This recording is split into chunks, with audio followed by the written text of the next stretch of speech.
MahaPortal, railway भरती व MPSC सारख्या स्पर्धा परीक्षांमध्ये विचारलेली उदाहरणे। नमस्कार विद्यार्थी मित्रांनो, मी प्राध्यापक शांताराम आहिरे, गणित गुरु अंकगणित आणि गणित गुरु बुद्धिमत्ता या पुस्तकांचा लेखक आहे आणि महाराष्ट्रातल्या नामांकित दुकानांमध्ये तसेच ऑनलाईन Amazon वरती देखील ही पुस्तक उपलब्ध आहेत। तर या पुस्तकातून मी दररोज एक व्हिडिओ अपलोड केलेला आहे जो तुम्हाला महापोर्टल साठी किंवा सरळ सेवेसाठी किंवा MPSC साठी किंवा UPSC साठी अतिशय महत्त्वाचे असे व्हिडिओज तुम्हाला मी अपलोड केलेले आहेत। तर या पुस्तकावर आधारित मी आज एक व्हिडिओ अपलोड करणार आहे, तो म्हणजे वृत्तालेख पाय चार्ट। आता पाय चार्ट जे आहे, या पाय चार्टच्या संबंधित या पुस्तकामध्ये भरपूर उदाहरणं तुम्हाला सरावासाठी दिलेली आहेत। तर जी उदाहरणं तुम्हाला महापोर्टलवर किंवा इतर परीक्षांमध्ये विचारलेली आहेत ती उदाहरणं मी तुम्हाला इथं सोडून देणार आहे। इतर उदाहरणांचा जो सराव आहे तर तुम्ही या पुस्तकामधून करा। तर पाहूया आज आपण पाय चार्ट। महापोर्टलने विचारलेला प्रश्न आहे, 6 मार्च 2019च्या परीक्षेमध्ये विचारलेला प्रश्न आहे। अतिशय बघा, पाय चार्टचा जो प्रश्न असतो हा अतिशय सोपा प्रश्न असतो। पाय चार्ट म्हणजे काय? वर्तुळ असतं। काय असतं? वर्तुळ असतं। आणि या वर्तुळामध्ये इथे जे नाही, इथं समजा टक्केवारी दिलेली असते, नाहीतर हा जो असतो याला केंद्रीय कोन म्हणतात। काय म्हणतात याला? केंद्रीय कोन। या केंद्रीय कोनाचं माप दिलेलं असतं किंवा विचारलेलं असतं। ओके, टक्केवारी दिली असेल तर केंद्रीय कोनाचं माप काढायचं आणि केंद्रीय कोनाचं माप दिलं असेल तर टक्केवारी काढायची। आता मला सगळं संपूर्ण वर्तुळ जे असतं, हे वर्तुळ हे किती अंशाचं असतं? 360 अंशाचं। किती अंशाचं? 360। मग 360 अंशामध्ये हे 100% बसतात। काय 100% म्हणजे काय? कोणतीही एखादी गोष्ट म्हणजे 100% म्हणजे संपूर्ण। ओके, 100% म्हणजे 360 अंश। काय सांगितलं? 100% म्हणजे किती अंश? 360 अंश। मग 100% बरोबर जर 360 अंश असेल तर 10% बरोबर किती अंश असेल? मग 10% बरोबर 36 अंश असेल। 20% बरोबर किती अंश असेल? 72 अंश असेल। 30% बरोबर किती असेल? 108 अंश असेल। 10% बरोबर 36 अंश। मग 5% बरोबर किती? 18 अंश। आणि 15% बरोबर किती? मग हे 36 आणि 18 म्हणजे किती? 54 अंश। म्हणजे आपल्याला टक्केवारी दिलेली आहे म्हणून आपल्याला अंशात्मक माप काढता येईल। मग आता हे तोंडी सुद्धा आपल्याला काढता येईल। काही अवघड आहे का? बघा, जर समजा आपल्याला 30% विचारलं ना, 30% म्हणजे 30% साठी किती अंशाचा केंद्रीय कोन घ्यायचा? 10% साठी नेहमी लक्षात ठेवायचं, 10% साठी 36 अंशाचा, 20% साठी 72 अंशाचा आणि 30% साठी किती अंशाचा? 108। म्हणजे इथे 108 अंशाचा कोन आला। किती अंशाचा कोन आला? 108। अन्नासाठी 108 अंशाचा कोन आला। हाऊसिंग जे काही असेल ते हाऊसिंग 20% आहे। 20% साठी हा किती अंशाचा केंद्रीय कोन आला? 72 अंशाचा केंद्रीय कोन आला। कळलं का तुम्हाला? कपडे सुद्धा हे किती आहे? 20% म्हणजे किती अंशाचा आला? 72। 15% फ्युएल आहे म्हणजे किती अंशाचा? 15% म्हणजे किती? 15% म्हणजे 54 अंशाचा केंद्रीय कोन आला। 5% म्हणजे किती अंशाचा आला? 18 अंश। आणि हे 10% म्हणजे किती अंश? 36 अंश। मग लक्षात ठेवायचं, 100% म्हणजे 360 अंश, 10% म्हणजे 36 अंश, 20% म्हणजे 72 अंश, 30% म्हणजे 108 अंश, 40% म्हणजे 36 दुने 72, 36 त्रिक 108, 36 चौक 144। किती? 70 दुने 140 आणि हे 2 दुने 4 म्हणजे 100 किती? 44 अंश। कळलं का? 40%, 50% तुम्हाला अशा पद्धतीने काढता येईल। 144 आणि 50% म्हणजे किती? याचं निम्म, 360च्या निम्म आहे ना। 100% म्हणजे 360 म्हणजे 50% म्हणजे किती? याचं निम्म किती? 180 अंश। मग तुम्हाला आता आपल्याला बघा, हा प्रश्न अतिशय सोपा आहे पण तुम्हाला महापोर्टलने विचारलेला प्रश्न आहे। महापोर्टलने असेल, तुमच्या रेल्वेच्या परीक्षेमध्ये असतील किंवा तुमच्या तलाठीच्या किंवा सरळ सेवेच्या किंवा MPSC असे विविध प्रश्न विचारतील। प्रश्न अतिशय सोपा आहे। खालीलपैकी कोणत्या दोन खर्चांचा एकत्रित केंद्रीय कोन 108 अंश आहे? 108 अंशासाठी किती अंश पाहिजे?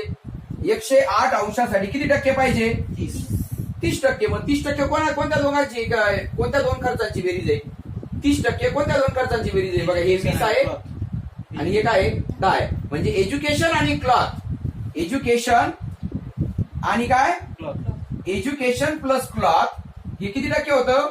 10 आणि 20 म्हणजे 30% होतं। म्हणजे किती? 30% म्हणजे किती अंश होतं? 108 अंश होतो। आपल्याला विचारले कोणत्या दोन खर्चांची बेरीज 108 अंश आहे? 108 अंश म्हणजे कोणाची बेरीज येईल? प्लस इथं दोन खर्चाची एकाच खर्चाची विचारली असते तर आपण काय उत्तर दिलं असतं? पुढचं उत्तर दिलं असतं. ओके, काय उत्तर दिलं असतं? पुढचं उत्तर. किंवा आता पर्यायामध्ये अजून दुसरं काय सांगता येईल बघा, हे 10 आणि हे 20 हे सुद्धा काय होतात? 30 होतात. म्हणजे एज्युकेशन प्लस काय होतं? एज्युकेशन प्लस हाऊसिंग हे सुद्धा किती टक्के होतं? हे सुद्धा 30% होतं. हे 20 आणि हे 10 30% होतं. म्हणजे हे सुद्धा किती अंश होतं? 108 अंश होतं. आपल्याला पर्याय काय दिले जे पाहायचं?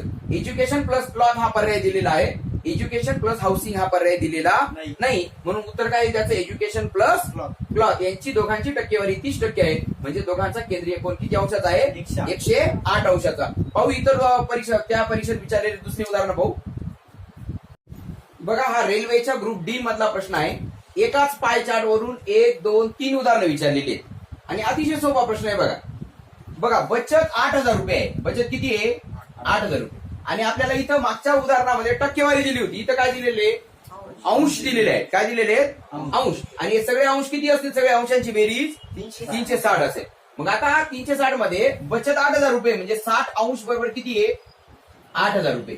60 अंश बरोबर किती आहे? 8,000. म्हणजे 60 अंश बरोबर 8,000 रुपये. मग 120 बरोबर 60च्या दुप्पट म्हणजे किती रुपये असेल? 16,000.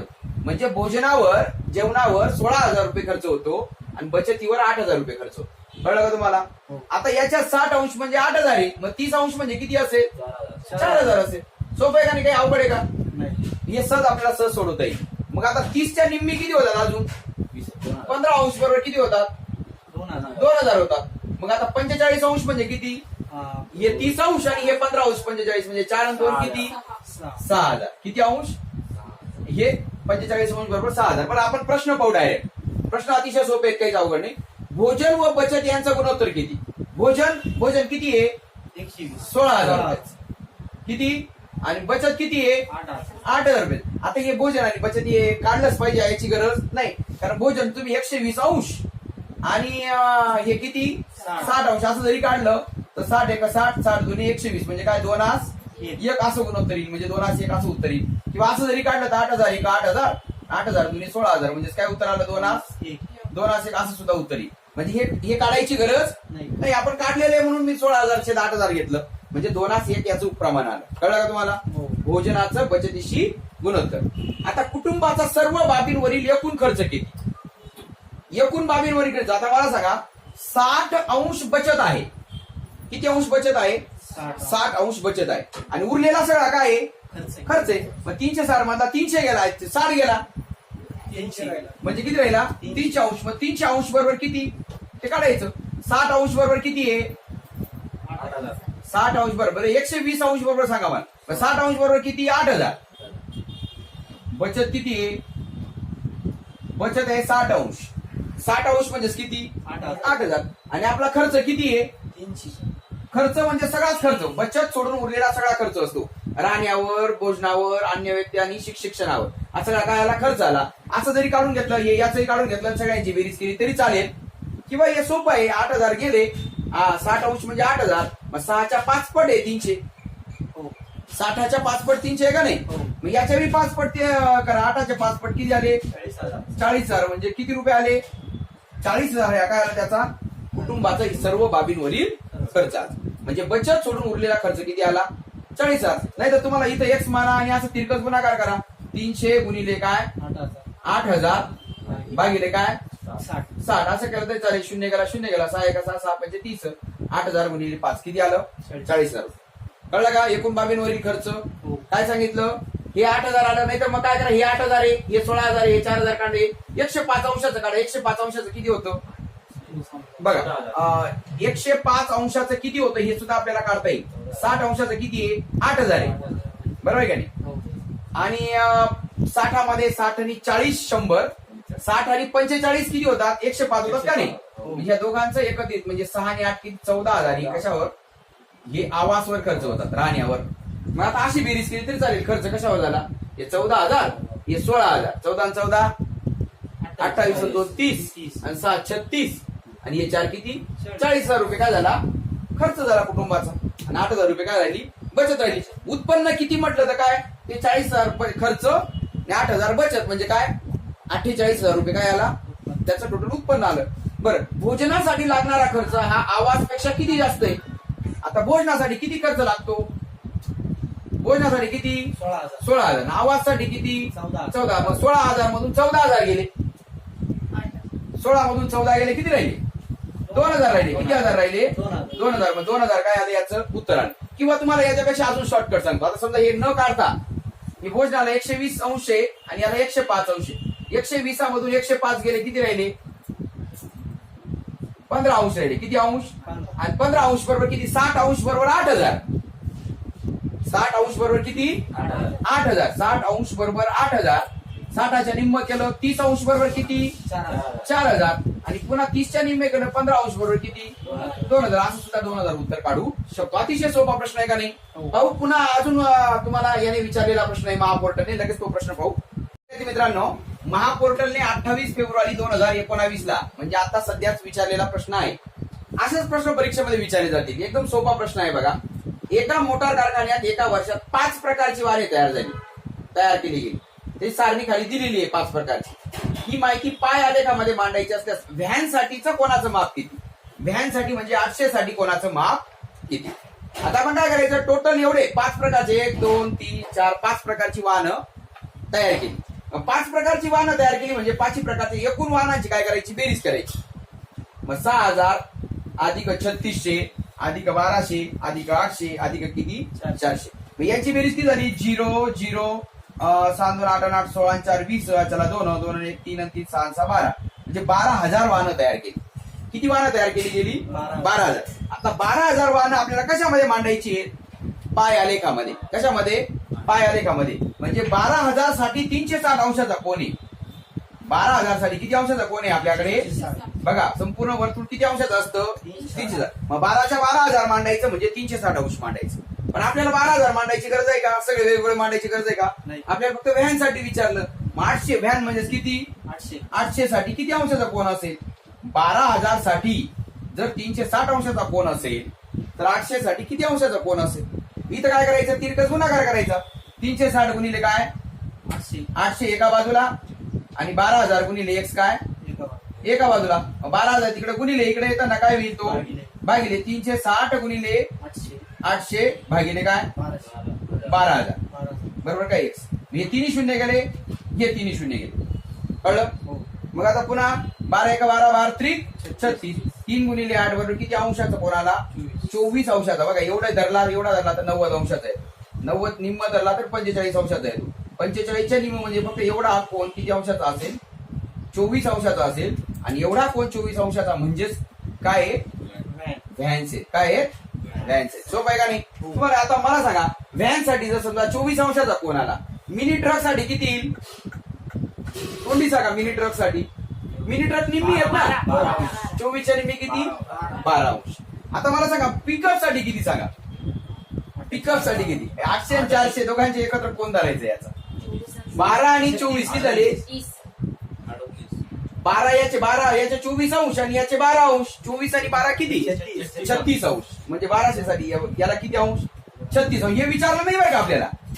हे विचारलं नाही. पण तुम्हाला सांगा, हे 36 अंश, हे 24 अंश, हे 12 अंश. आता मला सांगा 1200 साठी 36 अंश. मग 3600 साठी किती? 1200च्या 3 पट आहे 36. 1200 त्रिक 3600. मग 36च्या 3 पट. 36 दुने 72. 36 त्रिक किती अंश? 108 अंश.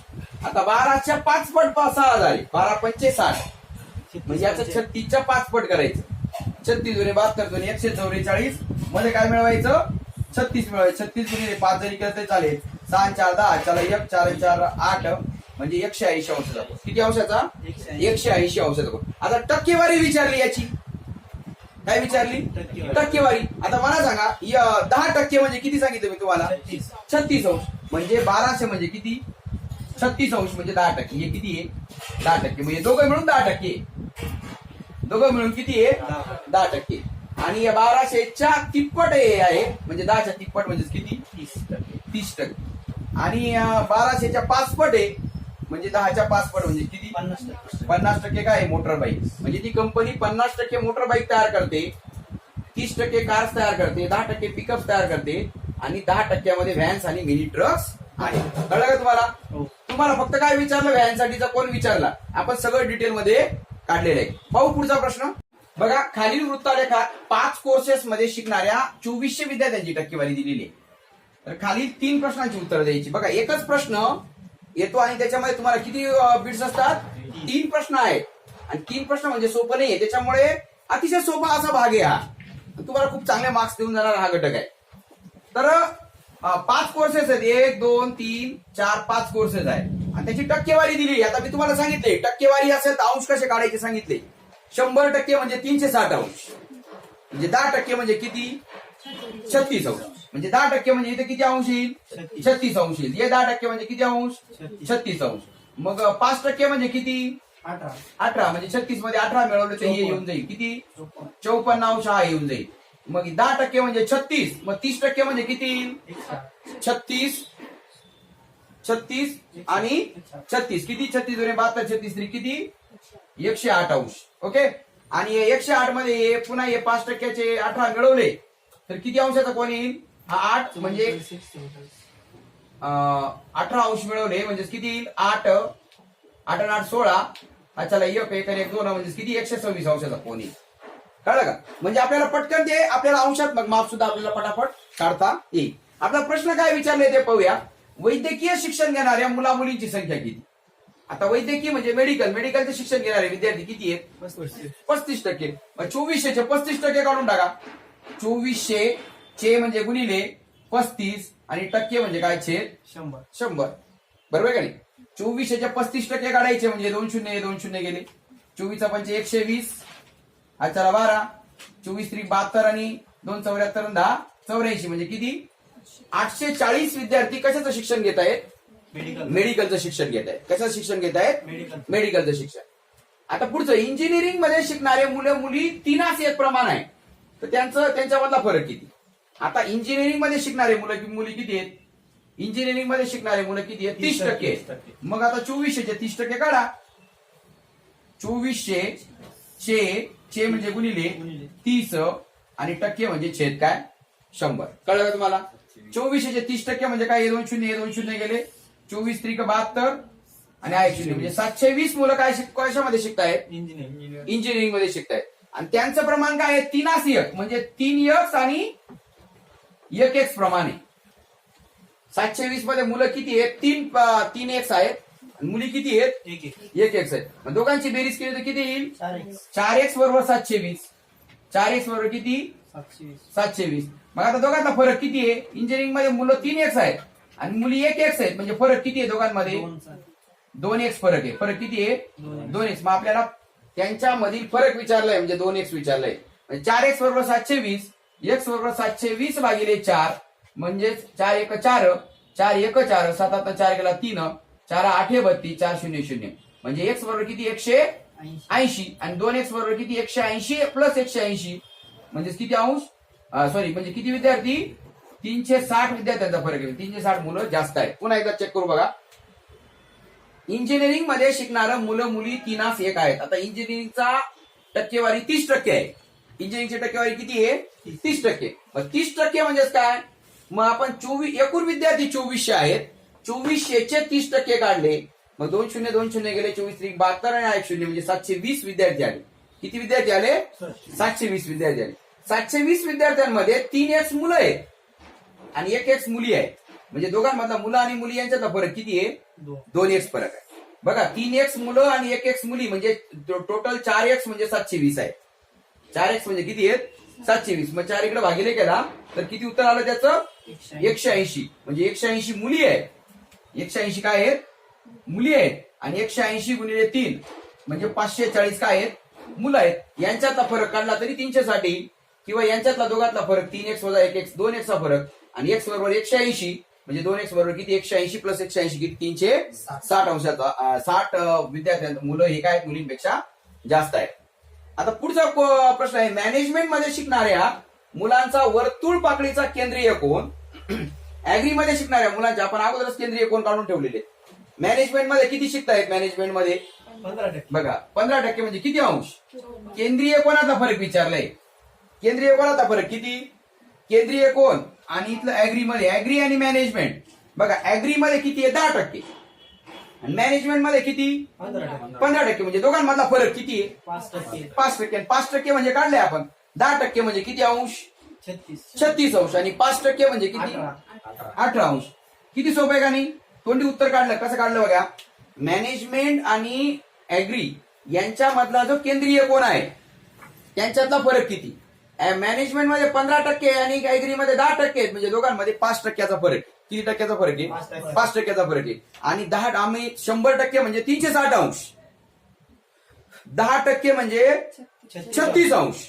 आणि मग 5%चा फरक आहे म्हणजे 5% म्हणजे किती अंश 18 अंश. म्हणजे किती अंशाचा फरक आहे 18 अंश. नाही तर आपण हे काढलेलं आहे 54 याचा अंश काढलाय याचं 36 अंश काढलाय 54 म्हणून 36 दिले तरी सुद्धा किती उत्तर येईल 18 अंश उत्तर येईल. तर बघा हा घटक तुम्हाला अतिशय व्यवस्थित समजला असेल. मी तुम्हाला याच्यावरती काही उदाहरणं देतो. ते उदाहरणं तुम्ही सोडवायची आहेत आणि कमेंट बॉक्समध्ये त्याची उत्तरं कमेंट करायची आहेत. तर पाहूया सरावासाठीची 5 उदाहरणं. तर बघा विद्यार्थी मित्रांनो 1 2 3 4 5 हे 5 उदाहरणं दिलेत. अतिशय सोपे प्रश्न आहेत बघा. 24,000 रुपये पगाराच्या किती रक्कम घर भाड्यावर खर्च होते. म्हणजे 24,000 पगार म्हणजे 360 अंश. 360 अंश म्हणजे 24,000. 72 अंश म्हणजे किती असं काढायचं आपल्याला. तिथे काढता येईल तुम्हाला. इथं हे कोणाचं माप काढायचंय. कोणाचं माप म्हणजे आता टक्केवारी तुम्हाला शिकवलेली 10% पूर्ण 100% म्हणजे 360 अंश. 10% म्हणजे किती 36 अंश. मग याच्यात 36 इथं 72 अंश येईल वगैरे काढायचे कोणाचं माप. किरणचं घर बांधकामाच्या 2,40,000 रुपयापैकी 54,000 रुपये खर्च मजुरीवर झाला. तर मजुरीचा वृत्तालेखात किती अंशाचा कोण घ्यावा. 2,40,000 पैकी 54,000 खर्च. 360 अंशापैकी किती अंश वृत्तालेखात येईल ते तसं काढायचं. त्याचा सुनीलचं एकूण उत्पन्न 12,000 रुपये असेल. मनोरंजनावर एकूण किती रुपये खर्च होईल. आता 360 अंश म्हणजे 12,000. 36 अंश बरोबर किती ते उत्तर तुम्हाला याच्यामध्ये सापडेल. याच्यामध्ये अशा प्रकारे खर्च केलेला असल्यास खाद्यावर 120 अंश, शिक्षणावर 54, याच्यावर 36 अंश, औषधावर. तर औषधावर किती टक्के रुपये खर्च केलेला आहे. आता किती टक्के म्हणजे काय आता मला सांगा. हा 54 अंश आहे ना. याचा विरुद्ध कोण आहे बघा. विरुद्ध कोण आहे म्हणजे हा सुद्धा किती अंश आला 54 अंश. मग 54 अंश म्हणजे किती टक्के. ओके ते सुद्धा तुम्हाला याचं उत्तर काढता येईल. तुम्हाला माहिती आहे 10% म्हणजे 36 अंश म्हणजे त्याचं उत्तर सुद्धा तुम्हाला याच्यापैकी काढायचं. तर या 5 प्रश्नांची जी उत्तर आहेत तुम्ही कमेंट बॉक्समध्ये टाकायची आहेत. तर विद्यार्थी मित्रांनो जर असे जवळपास 30 ते 40 उदाहरणं आपल्या गणित गुरु अंकगणित या पुस्तकामध्ये मी सगळी सोडून दिलेली आहेत. तर या पुस्तकाचा चांगला वापर करा. आणि महत्वाची गोष्ट बरेच विद्यार्थी म्हणजे ज्यावेळेस आम्ही युट्यूबला व्हिडिओ अपलोड करतो ते बरेच विद्यार्थी व्हिडिओ पाहतात आणि त्याच्यातले जवळपास 60% विद्यार्थी नॉन सबस्क्रायबर आहे. तर सबस्क्राईब करण्यासाठी काही खूप मोठा जास्त खर्च येतो किंवा पैसे द्यावे लागतात असं काही नाही. तर खाली फक्त सबस्क्राईब तुम्हाला बटन दाबायचे. बाजूच्या बेल आयकॉनला क्लिक करायचं आहे. म्हणजे आम्हालाही त्याच्यामुळे प्रेरणा मिळते. आम्ही तुम्हाला हे मन लावून तुम्हाला हे शिकवण्याचा प्रयत्न करतो. म्हणजे महाराष्ट्रातल्या पूर्ण खेड्यापाड्यातल्या गोरगरीब विद्यार्थ्यांपर्यंत हा पोहोचण्याचा हा एक चांगला आमचा एक मार्ग आहे. आणि हा यामुळे अनेक विद्यार्थ्यांना म्हणजे कुठं क्लास लावायची सुद्धा गरज नाही. घर बसले तुम्हाला हा क्लास तुम्हाला सगळं फ्री मध्ये शिकायला मिळते. तर कृपया करून तुम्ही चॅनलला सबस्क्राईब करा आणि बाजूचं बेल आयकॉन जे आहे त्याला क्लिक करा. म्हणजे पुढचा जो व्हिडिओ आहे पुढचा व्हिडिओ अपलोड केलेला व्हिडिओ लगेच तुम्हाला पाहायला मिळेल. तुम्हाला येणाऱ्या परीक्षेसाठी खूप साऱ्या शुभेच्छा. जे विद्यार्थी सबस्क्राईब करतील मनापासून सर्व उदाहरणं सोडवतील प्रत्येक उदाहरणं व्यवस्थित लिहून घेतील पुस्तकातली सर्व उदाहरणं तुम्हाला व्यवस्थित नंतर सोडवतील त्या विद्यार्थ्यांचं 100 ने 100% सिलेक्शन होईल. त्यामुळे तुम्हाला पुनश्च एकदा विनंती करतो की चॅनलला लगेच सबस्क्राईब करा. तुम्हाला पुनश्च एकदा परीक्षेसाठी खूप साऱ्या शुभेच्छा. All the best.